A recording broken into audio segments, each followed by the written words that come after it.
Are the Deadpool movies in the same universe as X-Men the Animated Series, and did X-Men 97 just give us the origin of Josh Brolin's Cable? We're going to take a look back at Deadpool 1, 2, and 3, as well as X-Men the Animated Series, Doctor Strange in the Multiverse of Madness, The Marvels, and Avengers Endgame, connecting all these dots to prove that these four universes are one and the same, and how all of this is laying groundwork for Avengers vs. X-Men and Avengers Secret Wars. Welcome back, ScreenCrush. I'm Ryan Airy, and X-Men 97 just got weird with the birth of Nathan Summers, Scott and Clone Jean's baby. I'm sorry, what? I know, man, it's wild, and our breakdown explaining all this is up on the channel right now, so be sure to check it out. And I also want to announce that we have lots of awesome X-Men and Deadpool-inspired merch designs at our merch store, ScreenCrushMerch.com, where we design all the merch ourselves, such as the MCU Savior, Can You Tell Me How to Get to the MCU, the Xmas Club, Doug as Wolverine, and this Kirby and Lee painting shirt, which you can also get as a sick desk mat. Shopping our merch store is the best way to directly support our channel so we can keep making videos like this one. Shirts are all high quality, they fit great. Thank you guys so much for your support. The link is below. So, the specific universe that Deadpool resides in has always been a little up in the air. These timelines are so confusing. We see the Fox-era X-Mansion from the previous movies, but then we have a totally different version of Colossus from the one that we saw in those X-Men films. A version that is damn near identical to the Colossus that we got in X-Men the Animated Series. Why do you fight Colossus, little one? Protein bar, good for bones. There's this running gag that's funny, yet simultaneously eerie, where Colossus and Negasonic Teenage Warhead are the only X-Men in the mansion. The big house. It's funny that I only ever see two of you. It's almost like the studio couldn't afford another X-Men. Where the is everyone? It's always just you and Negasonic Teenage, longest name ever. Now granted, there was that one cameo appearance from the younger X-Men cast in Deadpool 2, but these films have always taken place in modern day, which makes that scene really make no sense, but we've always excused it because, you know, it's Deadpool. But I think there may be a sinister reason behind why the X-Men are missing in the Deadpool movies, and characters like Colossus don't realize, but a fourth wall breaker like Deadpool does. With Deadpool and other Fox-era X-Men now officially joining the MCU multiverse, we have to start making sense of this inconsistent and timey-wimey Fox X-Men universe, and how it fits into the multiverse saga. And guys, I think we may have cracked the code to how every on-screen version of X-Men, including the cartoons, are connected and canon to each other. And Deadpool's two movies are a prime example of how messy reality can get when time travel is played with. And we think that Deadpool 3 could be the breaking point for the Fox universe, and reveal the dangers it brings to Loki's newly formed multiversal tree. Yeah, I'm gonna pee on that tree real good someday. What? Nothing, go on. So at the end of X-Men 97 episode 3, we see the time traveler Bishop take baby Nathan, aka Cable, with him into the future. Likely the year 2055 that this version of Bishop came from in the original series. And this 2055 future lines up pretty closely with the future that Josh Brolin's Cable comes from in Deadpool 2, unlike in the comics where Cable was taken to a much more distant future. In the comics, Cable had a very similar origin to what we saw in X-Men 97. Mr. Sinister orchestrated his birth with a clone of Jean Grey, Madeline Pryor, aka the Goblin Queen. Young Nathan was infected with a techno-organic virus. In X-Men 97, it was Mr. Sinister's doing, but in the comics, it was Apocalypse. Apocalypse? Baby! Apocalypse infected him in hopes of eventually possessing Nathan and taking over his body, Palpatine style. A character named Ascani then took Nathan to a distant and alternate future in the 38th or 39th century, so thousands of years in the future, as opposed to a few decades like in X-Men 97 and Deadpool 2. Now we should also mention that in the original animated series, it's established that Cable comes from 2,000 years in the future, but in this episode, Bishop says he knows a guy in the future who might be able to help Nathan, that guy being Forge, who we met a younger version of at the end of the episode. As we'll discuss in a moment, time is always changing. So this future where Cable was from 2,000 years in the future could be a future that no longer exists. In fact, we see his future being rewritten in season 2 of the show. Somehow the past is being changed and the time stream is realigning. And now that time has been rewritten, with baby Nathan instead being taken to 2055 in this episode. Oh, so in Deadpool 2, Cable comes from the year 2055? Well, remember, 2055-ish is where we're saying that baby Cable was taken, but Cable is at least in his 40s in Deadpool 2. So let's just say his future is definitely before 2100. Now, it's never mentioned in Deadpool 2 the exact year Cable comes from, but we do get a hint here. I bet 50 years from now we're best as buddies. 50 years from now, you're very dead. Your entire generation this planet into a coma. It's unclear why Deadpool specifically said 50 years. Maybe Cable told him off screen, maybe he's just spitballing, maybe he knows because he can break the fourth wall. Maybe it's Maybelline.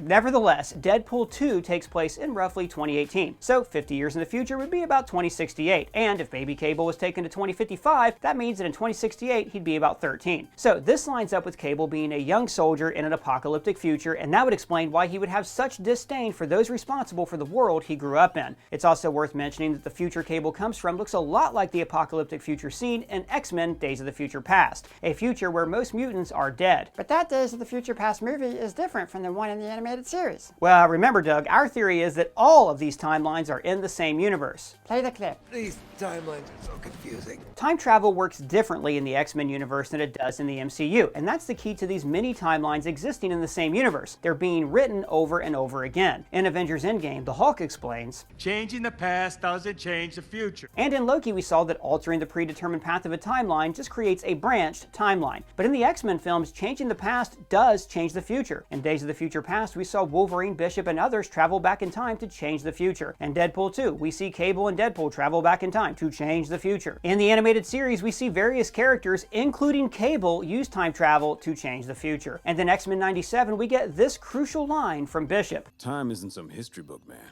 It's always writing.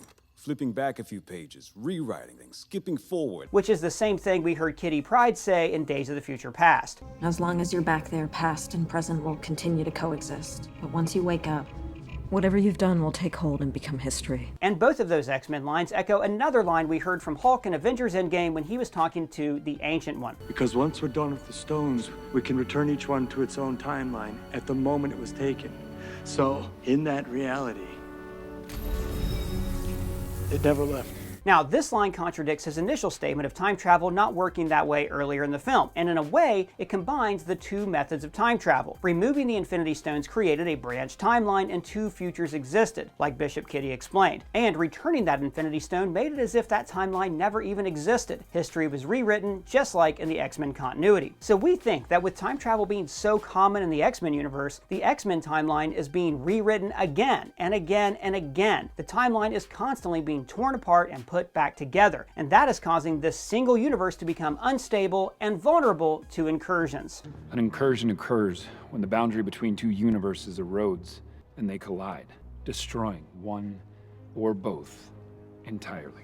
This would explain in canon why Deadpool's universe looks like a shell of several past X-Men properties. It would explain why Deadpool is confused by all the timelines. His ability to break the fourth wall makes him aware of the past versions of his universe. The X-Men universe we see in the Deadpool films is dark and gritty in appearance, and it feels a little empty, almost as if the universe is slowly dying after having been rewritten over and over again. And that could explain why in Deadpool 3 we'll likely learn that Deadpool's universe is dying. It's reached the end. And that is why we're seeing all these Fox-era X-Men in the void. Each time their timeline is rewritten, pieces of the old timeline are discarded and left behind. And don't forget, we've seen universes end firsthand before, in both the show Loki and in the show What If. One choice can destroy the entire universe. You know, Ryan, this would also explain why in Deadpool 3, we have Hugh Jackman's Wolverine in the classic yellow costume.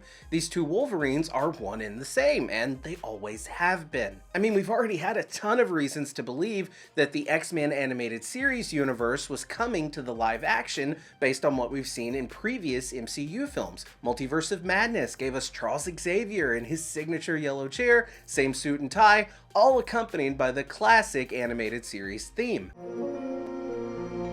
This universe is called Universe 838 and also has characters like a Fantastic Four that has been around for a while based on the fact that Reed and Sue have children. Then there's Miss Marvel, who was revealed as a mutant accompanied by that same animated series riff. And finally, there's the Marvel's post-credit scene featuring Beast, but not just any Beast, Kelsey Grammer's Beast, combined with the Beast from the animated series. It's also worth mentioning that in the X-Men animated series, we saw echoes of Deadpool as well, but we never actually saw the true Deadpool. What do you mean? Well, we see Deadpool in the original animated series 3 times. Once in the memories of Sabretooth alongside Wolverine, and then 2 other times we saw Morph transform into Deadpool when fighting Wolverine. We think it's possible, perhaps even likely, that Deadpool resides within the same universe as every Fox X-Men film, as well as X-Men 97 and the universe we saw at the end of the Marvels and Universe 838. Because all of these versions of these characters and these stories unfolded in the same reality, a reality that was manipulated by time travelers again and again and again. This single universe has been written over many, many times, like an old VHS tape. The strand of tape is the universe, but the contents of that strand are the events of the timeline, and those events are being written over and over again. And Deadpool's time travel bonanza at the end of Deadpool 2 finally wore down that strand of tape, aka the universe, and we're going to see the consequences of that in Deadpool 3. Your little cinematic universe is about to change forever. Kevin Feige's on record about his love of X-Men the animated series, as well as the Fox-era X-Men movies, which he was heavily involved in as a producer in their early days. It's clear to me that before Feige reboots the X-Men, he wants to pay homage to what came before and give the Fox era a proper send-off. And we think he's doing that by combining all the X-Men stories that came before into one single universe. And we think that universe is going to go to war with the Avengers of Universe 616 come the time of Avengers 5. It was already teased in Multiverse of Madness that Universe 838 and 616 are having an incursion. Stephen, your arrival here confuses and destabilizes reality.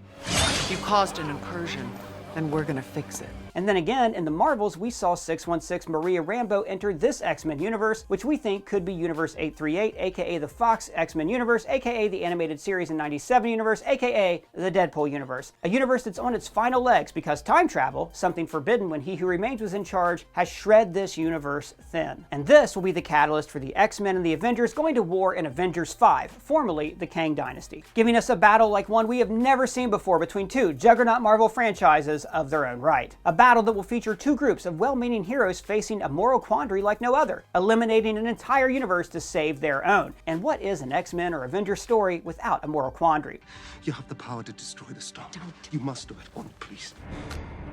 The rings are moving too fast. Just shoot it. I'll kill her. We think that we'll see a scenario in Avengers vs. X-Men where neither universe can bring themselves to destroy the other. Like Cap and Vision said, "We don't trade lives, Vision. We don't trade lives, Captain." This will result in both universes being destroyed and both teams being sent to a place called Battle World from the Secret Wars comics. And it's there that we think our heroes will band together to restore a new, single universe put together with broken pieces of their old realities, semi-rebooting the MCU. Well guys, that's our theory on how every single X-Men universe could be one and the same and lead into Deadpool 3 and Avengers Secret Wars, starting back in the 90s with X-Men the Animated Series all the way to present day Deadpool. Big shout out to the writer of this video, Colton Ogburn. You can find his social links below, and let us know what you thought down in the comments, or hey, you can at me on Twitter. And if it's your first time here, please subscribe, smash that bell for alerts. For ScreenCrush, I'm Ryan Airy.